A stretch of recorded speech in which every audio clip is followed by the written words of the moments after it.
May kaugnayan pa rin dun sa Truth or Dare. Ito yung itinanong kay Joy. Kung may pag-asa daw ba si Kalingap Dan sa kanya. Ang sagot niya ay Meron daw. meron daw. Ano masasabi mo dun? Actually, nasagot na yan ni Joy dati nung ribbon cutting ko kay Dayan.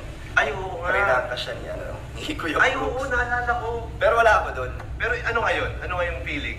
Nung mismo andun ka? narinig ko, no? Andun ka mismo eh. Masaya ako sa narinig ko. Masaya kasi at least nakita natin na masaya si Joy sa atin bilang isang partner niya. Partner pa nga. Love team partner. Love team partner. Kasi alam namin ni Joy kung ano yung role namin bilang isang love team. And ang focus namin is yung pag-aaral niya.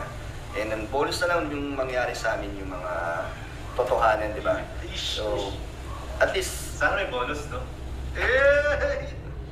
Basta magsasabi ko lang sa kanila, what you see is what you get. What you get.